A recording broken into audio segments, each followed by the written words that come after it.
Viewers எல்லாருக்கும் வணக்கம். என்னுடைய ராதா ராமராவ் சேனலுக்கு உங்கள் எல்லாரையும் வெல்கம் பண்ணுறேன். இந்த வீடியோவில் எவ்வளோ கரை படிஞ்ச பித்தளை தாமிர பாத்திரங்களையும் ரொம்ப ரொம்ப சுலபமாக நம்ம எப்படி பளிச்சுன்னு தேய்க்கலாம் அப்படிங்கிறத பார்க்க போகிறோம். முக்கியமாக இதில் எலுமிச்சம்பழம் தான் யூஸ் பண்ண போகிறோம்.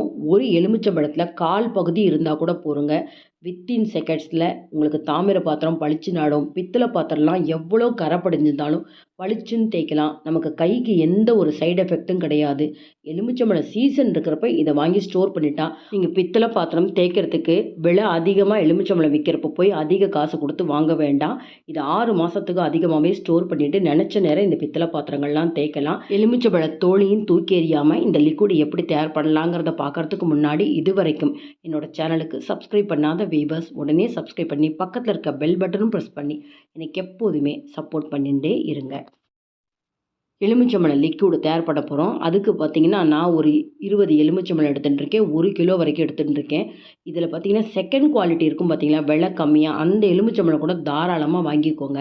இப்போ பார்த்திங்கன்னா நான் காமிக்கிறது எலுமிச்சம்பழம் ஜூஸை மட்டும் எடுத்து கொஞ்சம் உப்பு வினிகர் சேர்த்து வச்சுருக்கேன். ஆனால் இந்த தோலையுமே நம்ம யூஸ் பண்ணலாமே அப்படின்னு சொல்லிட்டு இப்போ பார்த்திங்கன்னா தோலோடு சேர்த்து இந்த லிக்விடு தயார் பண்ண போகிறோம். அதுக்காக ஒரு டீஸ்பூன் உப்பு ஒரு பாத்திரத்தில் போட்டுக்கிறேன். ஒரு எலுமிச்சம்பழத்தையும் 2ஆக கட் பண்ணிவிட்டு அந்த விதைகளெல்லாம் முதல்ல எடுத்துடணும். எடுத்துகிட்டு கம்ப்ளீட்டாக அந்த ஜூஸை முழுக்க அந்த பாத்திரத்தில் வடிகட்டி மூலிமா புழிஞ்சு வச்சுக்கலாம். இந்த மாதிரி எல்லாத்தையும் புழிஞ்சு வச்சாச்சு. ஒரு எலுமிச்சம்பழத்தையும் 4ஆக கட் பண்ணிக்கணும். பாருங்கள், முதல்ல 2ஆக கட் பண்ணி ஜூஸ் எடுத்தேன். அதையும் 2 கட் பண்ணிட்டேன். அப்போ ஒரு எலுமிச்சம்பழத்தை 4 பீஸாக கட் பண்ணிக்கணும். இப்போ பாருங்கள், அந்த விதைகளை வடித்தாச்சு. இந்த ஜூஸை முதல்ல அளந்துக்கலாம். 1½ கப்பு இருக்குங்க இந்த ஜூஸு. இது என்ன பண்ணலாம், ஒரு கண்டெய்னரில் போட்டுக்கலாம். அளந்து காமிக்கிறேன் பாருங்கள். 1½ கப்பு ஜூஸ் இருக்குது. இதை சேர்த்தாச்சு. பாத்திரத்துக்கு அடியில் இந்த உப்பு இருக்குது, அதை அப்புறம் சேர்த்துக்கலாம். இப்போ எந்த கப்பில் நம்ம எலுமிச்சம்பழம் ஜூஸ் அளந்தோமோ அதே கப்பால் 1 கப்புக்கு வினிகர் சேர்க்குறேன். 1½ கப்பு எலுமிச்சம்பழம் ஜூஸு, 1 கப்பு வினிகர், ஒரு 1/4 கப் அளவுக்கு உப்புங்க. அவ்வளோதான். இது எல்லாத்தையும் நல்லா மிக்ஸ் பண்ணிடலாம். அதே கப்பில் பார்த்திங்கன்னா ஒரு 1/4 கப் அளவுக்கு டிஷ்வாஷர், ஏதாவது ஒரு டிஷ்வாஷர் எடுத்துக்கோங்க. இதெல்லாம் மிக்ஸ் பண்ணிட்டா நம்ம பித்தளை பாத்திரம் தாமிர பாத்திரம் தேய்க்கிறப்ப தனித்தனியாக ஒரு பொருளையும் நம்ம எடுத்து சேர்த்து தேய்க்கணுங்கிற அவசியம் இல்லை. எல்லாமே இந்த லிக்விடில் மிக்ஸ் ஆகிடுச்சு. முக்கியமாக பாருங்கள், இதில் நான் பேக்கிங் சோடாலாம் எதுவுமே சேர்க்கலை. அதே போல் லெமன் சால்ட்லாம் கடையில் போய் டிபார்ட்மெண்ட் ஸ்டோரில் வாங்கணும்னு அவசியம் இல்லை. நிறைய பேர் லெமன் சால்ட் தான் எங்கே கிடைக்கும்னு கேட்குறாங்க. அதுக்காக தான் ரொம்ப ஈஸி மெத்தடில் இந்த டிப்ஸை உங்களுக்கு சொல்கிறேன். இப்போ பாட்டிலில் எலுமிச்சம்பழம் ஜூஸ், உப்பு, வினிகர்லாம் சேர்த்தோம் இல்லையா, அது கூடவே இந்த நறுக்கி வச்ச எலுமிச்சம்பழ தோலையும் நல்லா பாட்டிலில் போட்டு நம்ம அப்படியே மூடி வச்சுட்டா தினமும் எடுத்து கொடுக்க வேண்டாம். ஃபங்கஸ் வராது. 6லேருந்து 7 மாதம் வரைக்கும் நம்ம யூஸ் பண்ணிக்கலாம். இப்போ இதையே பார்த்தீங்கன்னா தோல் இல்லாமல் எலுமிச்சம்பழ தோலை சேர்க்காமல் இந்த லிக்விட் தயார் பண்ணாங்க. இருந்தாலும் அந்த தோலையும் சேர்த்து நம்ம சுவாமி பாத்திரம்லாம் தேய்க்கிறப்போ ரொம்ப ஈஸியாக இருந்தது. இப்போ பாருங்கள், எவ்வளோ ஒரு கரை படிஞ்ச பாத்திரம். தினமுமே நான் சுவாமி பாத்திரம் தேய்ப்பேன். அதெல்லாம் ரொம்பவே பளிச்சுன்னு இருக்கும் தினம் தேய்க்கிறதுனால. அதனால் ரொம்ப நாள் தேய்க்காத இந்த பாத்திரங்கள்லாம் எடுத்துட்டு இது எவ்வளோ சுலபமாக தேய்க்கிறேங்கிறத காமிக்கிறேன்.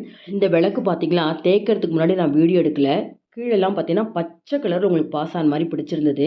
இது கிட்டத்தட்ட 10 நாள் ஊறெடுத்துங்க. இந்த மாதிரி ஊறணுங்கிற அவசியம் இல்லை. நீங்கள் நறுக்கி வச்ச மறுநாள்லேருந்தே உங்களுக்கு இந்த சாமி பாத்திரம் தேய்க்கிறதுக்கு யூஸ் பண்ணலாம். பித்தளை பாத்திரம்லாம் ரொம்ப கரைகளாக இருக்கிறதுனால 2 பீஸ் அந்த எலுமிச்சம்பழத்தோட கொஞ்சமாக அந்த லிக்விட் எடுத்திருக்கேன். இது கூட இன்னும் கொஞ்சம் டிஷ்வாஷர் சேர்த்துருக்கேன். ஏன்னா தட்டு பாருங்கள் எந்த அளவுக்கு மோசமாக இருக்குன்னு.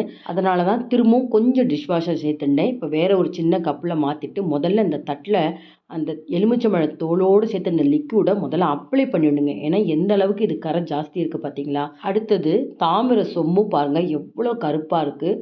இதே போல் ஒரு 1/2 மூடி அந்த எலுமிச்சம்பழ தோலை கொஞ்சம் லிக்விடோட பாருங்கள் ஜஸ்ட்டு தடவை தான் ஆரம்பித்தேன். ரொம்ப அழுத்தம் கொடுத்து தேய்க்கலை.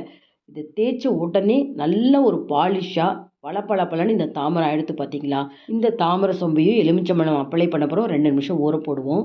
அடுத்தது பார்த்திங்கன்னா வெங்கல உருளி. இந்த வெங்கல உருளிலாம் யூடியூபுக்கு வீடியோ எடுக்கிறப்ப தாங்க எடுத்துப்பேன். அடிக்கடி யூஸ் பண்ணுறதில்ல. சென்னையில் அந்த உப்பு காற்றுனாலேயே உங்களுக்கு ரொம்பவே டல்லாகிடும். இதையுமே இந்த எலுமிச்சம்பழ தோலை வச்சுருந்தாங்க அப்ளை பண்ணுறேன். எவ்வளோ பெரிய பெரிய தட்டு எடுத்திருக்கேன், சொம்பு எடுத்தேன், இந்த உருளி எடுத்திருக்கேன். உருளிக்குள்ளே பாருங்கள் கொஞ்சம் பாசாம் படிஞ்ச மாதிரி பச்சை கலராக இருக்குது பார்த்தீங்களா. ஃபஸ்ட்டு வீடியோ ஆரம்பிக்கிறப்பே அந்த 2 பீஸ் எலுமிச்சம்பழ தோலும் கொஞ்சம் லிக்விட் எடுத்துருந்தேன் பார்த்தீங்களா, அதை தான் இப்போ வரைக்குமே நான் அப்ளை பண்ணிகிட்ருக்கேன். இந்த சின்ன பூக்கூடையிலையுமே பார்த்தீங்கன்னா பச்சை கலரில் பாசாம் பிடிச்ச மாதிரி இருந்தது. கடைசியாக பார்த்தீங்கன்னா இந்த மீதம் இருக்கிற அந்த தோலையே வச்சு அப்ளை பண்ணுறேன். கடைசியாக பார்த்தீங்கன்னா சுவாமி முன்னாடி அன்னபூர்ணி சுவாமி முன்னாடி நம்ம சின்ன வீசம்படி உழக்கெல்லாம் அரிசி வைப்போம் பார்த்தீங்களா. நான் இப்போ வெள்ளியில் யூஸ் பண்ணுறதுனால இது ரொம்ப நாள் எடுத்துக்கவே இல்லை. எவ்வளோ கரை படிஞ்சிருக்கு. நிறைய உங்களுக்கு அந்த பித்தளை படி மேலே கருப்பு கருப்பாக புள்ளியாக இருக்குது பார்த்தீங்களா. இந்த தோலை வச்சே நல்லா அந்த மேலெல்லாம் அப்ளை பண்ணிட்டு இந்த புளிப்பு தன்மைக்கே இந்த கரை பூரா போயிடும். முதல்ல நம்ம தாமிர சொம்பு எடுத்துப்போம். ரொம்ப நேரம் தாமிர சொம்பில் எலுமிச்சம்பழம்லாம் ஊற வச்சுருந்தோம்னா அதுவே திரும்ப கரை படிஞ்சிடும். அதனால் இந்த ஸ்க்ரப்பரில் ஒரு முறை நம்ம திரும்பவும் தேய்ச்சிட்டு தண்ணியில் நல்லா முக்கி எடுத்துட்டு 2வது முறை நல்லா ஒரு ரன்னிங் வாட்டரில் வாஷ் பண்ணிப்போம். ரொம்ப நேரம் கண்டிப்பாக இந்த தாமரை சொம்பெல்லாம் வைக்கக்கூடாதுங்க. அடுத்தது பார்த்திங்கன்னா கரை போன சின்ன சின்ன இந்த பூ கிண்ணம் 2வது அதை எடுத்துக்கிறேன். அதையும் ஸ்க்ரப்பரால் தேய்க்கிறேன். இதை வந்து தண்ணியில் டிப் பண்ணுறேன். எடுத்து தனியாக வச்சுடுறேன். பாருங்கள் எவ்வளோ பளபளன்னு பளிச்சுன்னு இருக்குது பார்த்தீங்களா. அடுத்தது பார்த்திங்கன்னா அந்த கால்படி எவ்வளோ புள்ளி இருந்தது பாருங்கள். இன்னுமே இந்த தட்டில் கொஞ்சம் ஜூஸ் பாக்கி இருக்குது. அதை வச்சு இந்த ஸ்க்ரப்பரால் திரும்ப திரும்ப தேய்க்கிறேன். வீடியோ முழுக்க நான் ஏன் ஸ்கிப் பண்ணாமல் உங்களுக்கு காமிக்கிறேன்னா இந்த அளவுக்கு கரை படிஞ்ச இந்த பித்தளை பாத்திரங்கள் எல்லாமே எந்த அளவுக்கு பளிச்சுன்னு ஆகுது பாருங்கள். கைக்கு வந்து எந்த ஒரு சைடு எஃபெக்ட் வரல. நான் வந்து இந்த கடைகளில் விற்கிற இந்த பித்தளை பாத்திரம் பொடியிலலாம் வச்சு தேய்க்கிறப்ப கை முழுக்க அப்படியே கருப்பாகிடுதுங்க. அந்த ரேகைகள்லாம் பார்த்திங்கன்னா கருப்பு கருப்பாக கோடாகிடுதுங்க. அதுக்காகத்தான் இந்த எலுமிச்சம்பழம் ஜூஸை நான் தயார் பண்ணி வச்சேங்க. ரொம்ப ஈஸியாக இருக்குது. நான் பார்த்திங்கன்னா தினமுமே சுவாமி பாத்திரம் தேய்ப்பேன். அதனால் எனக்கு வந்து நிறையவே இந்த எலுமிச்சம்பழம் ஜூஸ் வேணும். பாருங்கள் உருளியை தேய்க்கிறேன். உருளியில் அந்த சைடெல்லாம் ஒரு மாதிரி மங்கலாக இருந்தது பார்த்திங்களா. இந்த ஸ்க்ரப்பரை வச்சு அந்த மீதம் அந்த தோலை திரும்ப திரும்ப வச்சு தேய்க்கிறப்ப பளபளன்னு ஆகிடுதுங்க. உள்ளுக்குள்ளே பாசான் மாதிரி இருந்தது பார்த்தீங்களா பச்சை கலரில், அதெல்லாமே போய் பாருங்கள். எல்லா பித்தளை பாத்திரமே இந்த மாதிரி நம்ம தேய்ச்ச உடனே ஒரு தடவை தண்ணியில் நல்லா அலம்பி எடுத்துடணுங்க. 10 பாத்திரம் 20 பாத்திரம் நீங்கள் பித்தளை பாத்திரம் வச்சுருந்தோன்னா எல்லாமே தேய்க்கிற வரைக்கும் அப்படியே நீங்கள் காய போடாதீங்க. திரும்பவும் கரை பிடிச்சிடும். இப்போ உருளியை ஒரு முறை வாஷ் பண்ணியாச்சு. அடுத்தது கடைசியாக இந்த தட்டை காமிக்கிறேன். முதல்ல இந்த தட்டு பார்க்குறப்ப எவ்வளோ கரை இருந்தது. எலுமிச்சம்பழம் அந்த ஜூஸையும் இந்த தட்டிலே வச்சுருந்ததுனால மற்ற பாத்திரங்கள் தேய்க்கிறதுக்குள்ளே கொஞ்சம் கொஞ்சமாக அதுவே கரை போயிடுதுங்க. அதனால் உள்பக்கம் எனக்கு தேய்க்கிறதுக்கு ரொம்ப சுலபமாக இருந்தது. கார்னர்லாம் பார்த்திங்கன்னா அந்த துரு பிடிச்ச மாதிரி கரை இருந்தது. அதெல்லாமே தோல் வச்சு தேய்ச்சாச்சு. இப்போ பின்பக்கம் பார்த்திங்களா, முன்பக்கம் எப்படி இருக்கோ அதே போல் பின்பக்கமும் இருக்குது. வீடியோ முழுக்க நான் ஸ்கிப் பண்ணாமல் காமிக்கிறேன். வேறு எந்த ஒரு ப்ராடக்ட்டும் எடுத்துக்காமல் நான் என்ன காமிச்சனோ அந்த எலுமிச்சம்பழம் ஜூஸு, உப்பு, வினிகர் அவ்வளோதாங்க. வேறு எந்த ஒரு லிக்விடும் சேர்க்கலை. பாருங்கள் கீழெல்லாம் அப்படியே பாசாம் படிஞ்ச மாதிரி எந்த அளவுக்கு கருப்பாக இருக்குது பாருங்கள். எல்லாமே கம்பி ப்ரஷ் போட்டு தேய்க்கிறேன் அவ்வளோதான். இப்போ தேவைப்பட்டால் நம்ம அந்த லிக்விடையே போகிறோன்னா இன்னும் கொஞ்சம் எடுத்துக்கலாம். நான் அப்படி தான் கொஞ்சம் எடுத்துன்னு இருக்கேன். ஏன்னா அந்த அளவுக்கு கரை பிடிச்சிருந்ததுங்க. அந்த தட்டு கொஞ்சம் கொஞ்சமாக அந்த கரை போயிட்டு எந்த அளவுக்கு பளிச்சுன்னு இருக்குன்னு பாருங்கள். அதனால் வீடியோ ஸ்கிப் பண்ணாமல் இந்த தட்டு மட்டுமே தேய்க்கிறத இவ்வளோ நேரம் உங்களுக்கு வீடியோ காமிச்சுன்னு இருக்கேன். பாருங்கள் 2 பக்கமே எவ்வளோ நல்லா பளிச்சுன்னு எடுத்து பார்த்தீங்களா. முன்னாடி எந்த அளவுக்கு மோசமாக இருந்தது இப்போ எப்படி இருக்குது பாருங்கள். இதையும் ஒரு முறை நம்ம நல்லா ஒரு வாட்டரில் முதல்ல ஒரு தடவை வாஷ் பண்ணிடலாங்க. வாஷ் பண்ணிவிட்டு எல்லா பாத்திரங்களையும் இப்போ சிங்கில் வச்சு ரன்னிங் வாட்டரில் நல்லா அந்த எலுமிச்சம்பழம் புளிப்பு தன்மையெல்லாம் இல்லாத அளவுக்கு நல்லா ஒரு முறை வாஷ் பண்ணிடணும். திரும்பவும் நம்ம டிஷ் வாஷரோ இல்லை சபீனா அது மாதிரிலாம் போட்டு தேய்க்கணும்னு அவசியம் இல்லை. அந்த புளிப்பு தன்மை போயிடணும். அப்போ தான் உங்களுக்கு திரும்பவும் கோடு கோடாக கரை படியாமல் இருக்கும். இந்த மாதிரி தேய்ச்ச எல்லா பாத்திரத்தையும் ஒரு முறை நல்லா அலம்பிட்டேன்.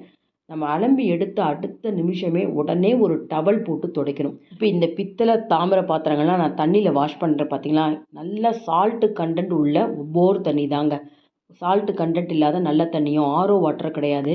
ஆனால் இந்த உப்பு தண்ணியில் நான் அலம்பியுமே நல்லா துணி போட்டு துடைச்சதுக்கப்புறமும் ரொம்ப நாள் வரைக்கும் உங்களுக்கு இந்த கலர் மாறாமல் இருந்தது. அதுக்கு முக்கியமாக பார்த்தீங்கன்னா நம்ம எடுத்துகிட்டு இருக்கிற அந்த எலுமிச்சம்பழம் ஜூஸு, உப்பு, வினிகர், அந்த எலுமிச்சம்பழம் தோலை கூட தூக்கி எறியாமல் இந்த மாதிரி நம்ம தேய்க்கிறதுனால தான் இவ்வளோ பளிச்சுன்னு இருக்குங்க. அந்த உழக்கு பாருங்கள் அவ்வளோ கருப்பு கருப்பாக புள்ளி புள்ளியாக இருந்தது. எவ்வளோ பளிச்சுன்னு எடுத்து இந்த அளவுக்கு கரை படிஞ்ச இந்த பாத்திரம்லாம் தேய்க்கிறதே எனக்கு 10 நிமிஷம் கூட ஆகலைங்க. இந்த வீடியோ பார்த்த உடனே விலை குறைச்சலாக இருக்கிறப்ப எலுமிச்சம்பழத்தை வாங்கின்னு வந்து மாதக்கணக்கில் ஸ்டோர் பண்ணிட்டு நீங்கள் நினச்ச நேரம்லாம் பித்தளை தாமிர பாத்திரத்தை பளிச்சுன்னு தேய்க்கலாம். இந்த வீடியோ உங்களுக்கு ரொம்பவே யூஸ்ஃபுல்லாக இருந்துன்னு நினச்சிங்கன்னா லைக்ஸ் கொடுங்க. கமெண்ட் பாக்ஸில் உங்கள் கமெண்ட்ஸ் போடுங்க. ஃப்ரெண்ட்ஸ் அண்ட் ரிலேட்டிவ்ஸ்க்கு வீடியோவை ஷேர் பண்ணுங்கள். இது வரைக்கும் என்னோடய சேனலுக்கு சப்ஸ்கிரைப் பண்ணாத வீவர்ஸ் உடனே சப்ஸ்கிரைப் பண்ணி சப்போர்ட் பண்ணுங்கள். Thank you viewers.